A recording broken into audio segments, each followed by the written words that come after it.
Alright everyone, welcome to my video. Here I'm going to walk through how I painted this semi-abstract eastern bluebird. So let's do this. I start out with sketches as usual. And these are just a few quick studies that I did. I'm going to be painting on Bristol board. I usually paint on either Bristol board or thick watercolor paper for studies, especially before I go to canvas or wood. In this case, I'm really sort of being loose. I'm very it's an exploration. I have a general concept in my mind, but I'm really just trying to have fun with this and see what I can come up with. For the background here, just putting in some light color, kind of an off-white cream. Again, just trying to make some interesting textures with the brush, not trying to be perfect with this at all. Actually working into the wet paint with a pencil and just kind of sketching out some elements. So in the beginning, I had this idea that I was going to work in like a sun or sort of a compass shape. And I painted that in with a palette knife, but I ended up scrapping that idea, pretty much covering it up completely. I'm not sure there's much left of that by the end.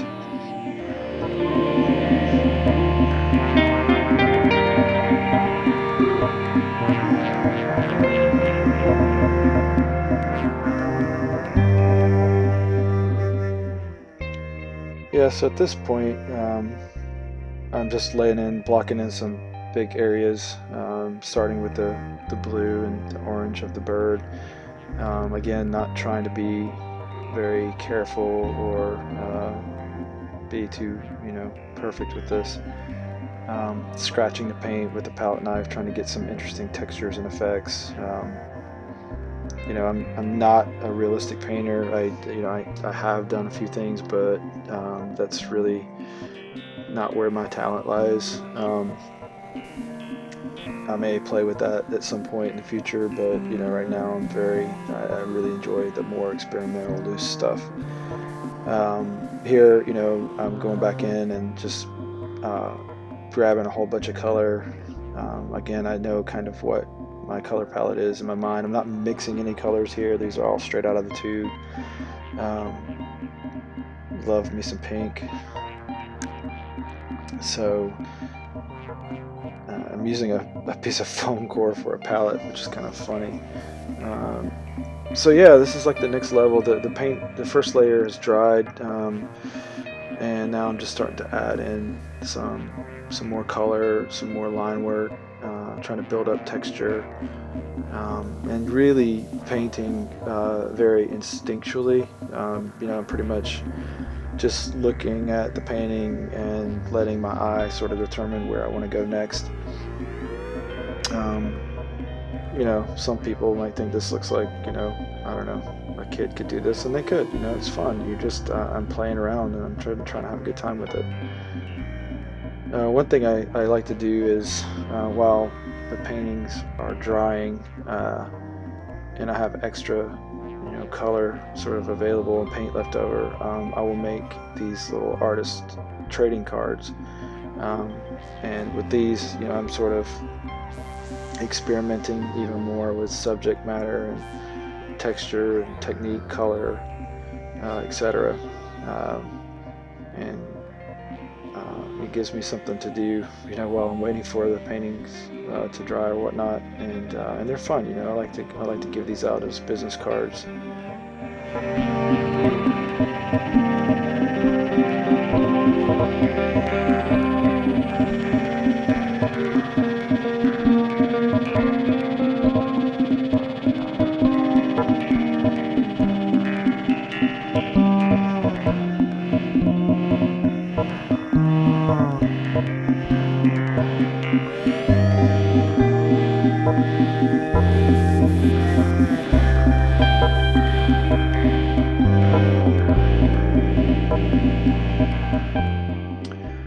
Alright, so that layer has dried now, and so I'm going back. At this point, I'm kind of sort of dry brushing some color on top. The texture that's created with the palette knife really makes some nice sort of ridges that the paint will pick up on as you brush it over. And I really feel like I'm going for sort of a graffiti effect, or sort of a paint, like a peeled paint effect here.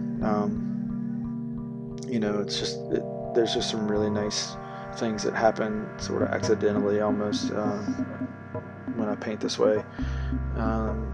Like I said, I wasn't really planning on adding blue up on the sort of like those little mountains or teepees or whatever they are at the top, but my eye just kind of was, drawn up there. I saw that spot and felt like it needed some blue, so I threw some blue up there, and that's the kind of the way I paint with these things. I'm just bouncing around, very, again, instinctually, just sort of letting go.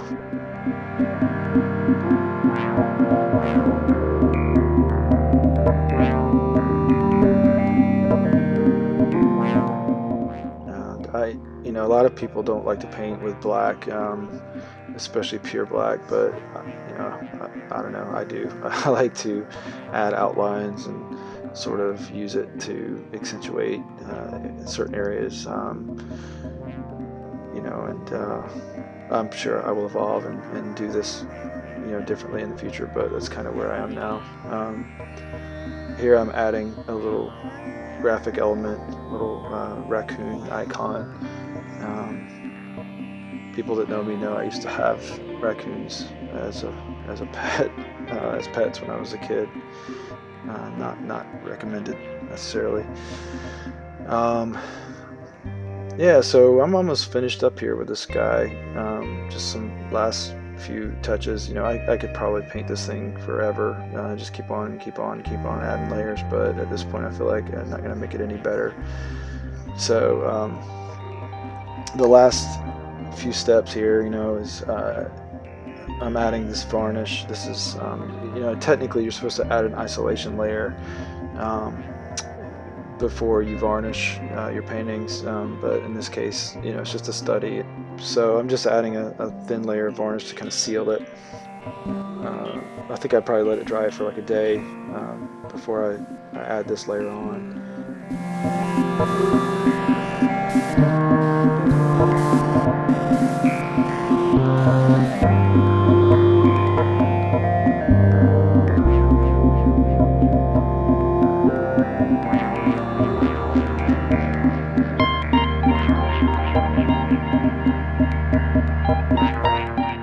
Yeah, so this guy's pretty much done.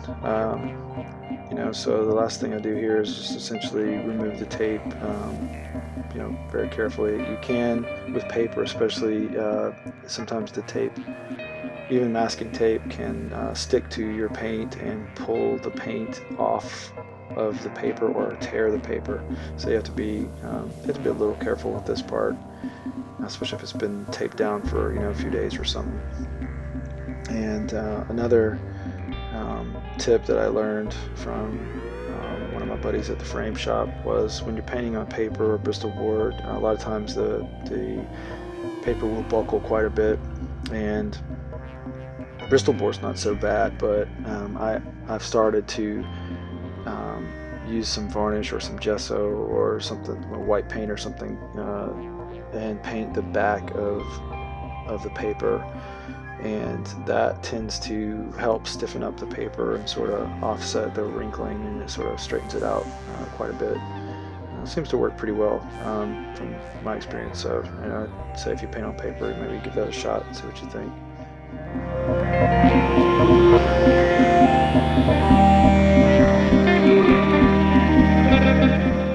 Alright, well, I think that's just about gonna wrap this one up. I'm gonna sign this one and put my information on the back and call it a day.